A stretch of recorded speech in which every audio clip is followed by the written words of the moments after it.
Man, you hit it right on the head, Charlie. I mean, that's exactly it. Because you get out and your self-esteem's low. Yeah. And, in that piece of their help being out, there's help there and to ask for it. And when I speak, and I know you do the same thing, I urge people, please, please, please ask for help. You can do it anonymously. Like I worked with this one guy.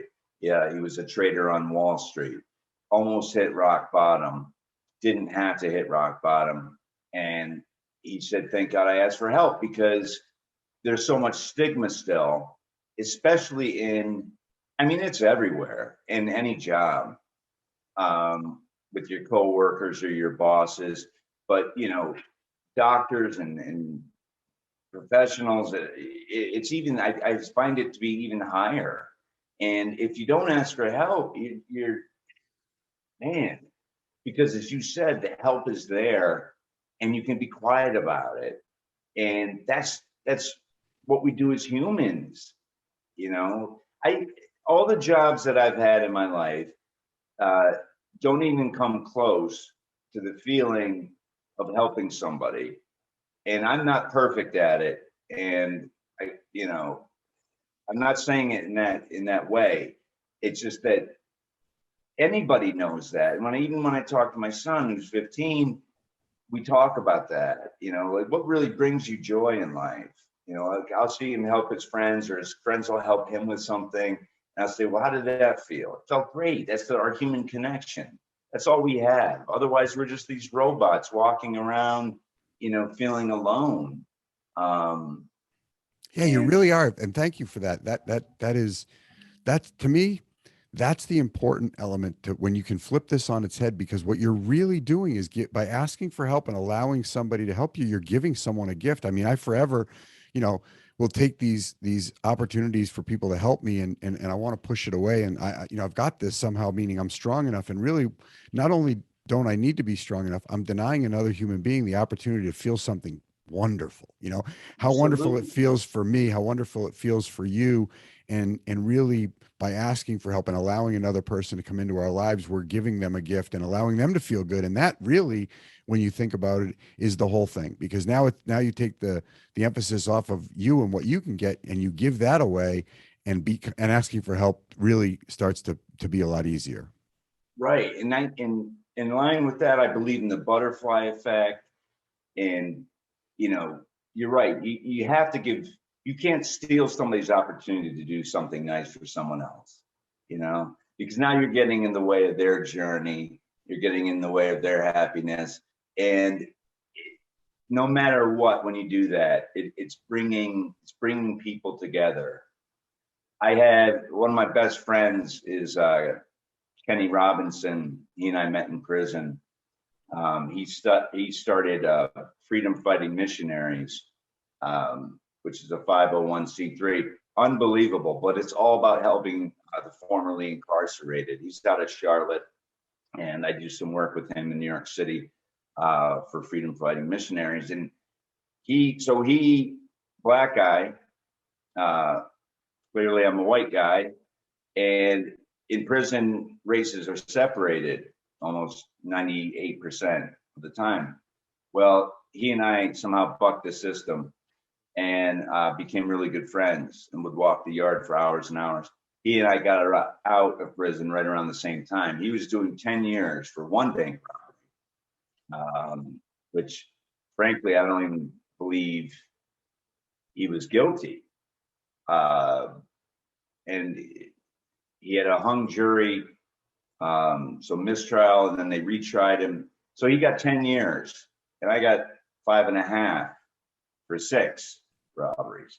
So anyhow, we kept in touch. He was one of the handful of people that I've kept in touch with since prison. I made some of the best friends in my life in prison. Isn't that amazing? It's amazing. I just saw one, Ronnie Farmer. Whoops, sorry, Ronnie. He doesn't care. He came to New York City and visited me with his wife. We had a wonderful time. Gaetano Milano, incredible story. But Kenny and I really had almost a brotherly connection. Um, the good brother, not the bad brother. You know, we all have a good brother and a bad. But anyhow, he and I stayed in touch, and we encouraged each other when we first got out.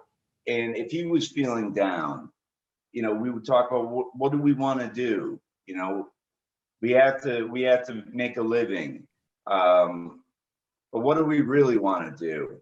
And he talked about success stories. I strongly recommend you consider having him on as a guest. Um, and we supported each other for years and years and years. And so he starts this nonprofit, and it's all about helping. And the attention he has gotten, he will walk through. You know, he can't get an appointment with the CEO of the local hospital, you know, to deliver COVID vaccinations to rural areas, right? So he will be persistent. He'll call 100 times and he'll get that. He's that kind of guy. And, you know, brilliant beyond compare, but hardworking and caring. I love that piece. It's so human, you know, it's just, it warms my heart. It sounds corny, but at No, 52 years old, I've seen a lot of bad in this world. there's a lot of And good, and there's a lot of good. there's a lot of good, Andrew, way more good than bad. what would you say the top couple of things? Because clearly, you know, I know you say you came out of prison changed. I know some of the things were kind of the societal adjustments you had to make, but I think you learned a lot about yourself, and you came out changed, not just in the societal kind of prison norm way that you had to overcome, but it looks like you learned a lot about yourself. And what would you say were the few things that you learned about yourself as you got out of prison and reflect back on the time that you were there? Well, one thing, uh, and I thought this after officer candidate school for the Marine Corps, 10 weeks in Quantico, that I could get through anything. Well, that pales in comparison. So I got out of prison. I thought if I made it through that, I can get through anything. What I learned about myself, though, fundamentally, is that I was too self-centered. I put too much focus on myself and not others, including my family primarily. And that I could never do that again. You know, I could never um, put people second. You know, I mean, you have to take care of yourself first, especially when it comes to health and addiction and mental health, because you're really, with other people's help, you have to get there. But that I was selfish. That's what I came to believe, you know, that I was selfish. But here's the bright lining of it is that through practice, I can change that. You know, that's the piece, that's the hope piece that, you know, all right, so let's say you're a con artist. You know, you don't always have to be a con artist. And let's say you're a drug dealer. You don't always have to be a drug dealer. You're self-centered and selfish. You don't always have to be that one. We can make these changes inside of ourselves. And that's what I did. You know, that's it, just creeping along and catching myself. You know, you identify what's valuable, what, you know, my value system. I literally wrote it down as just before I got out of prison. I said, all right, these are the things that are important to me. Right now, I'm in this situation where I have to survive. So this is what I have. Here's the action that I have to take to survive. And I mean, like, stay alive, survive, right? Or not kill myself, because there was a time in prison that I came very close to killing myself. So I guess the resilience piece is what I learned. And through practice, anybody can change, you know. And I learned other things, you know. I learned that I can tolerate much more than I thought I could. You know, when we talk about dialectical behavior therapy and distress tolerance and mindfulness and that kind of thing. So apparently I can put up with way more stressful situations than I ever thought I could. And it did. It changed me and it strengthened me. But most importantly, Charlie, it showed me that we have a lot of work to do in terms of equity. I should say equality, I guess, would be a more exact term within our criminal justice system. And a lot has to be done, but it can be done.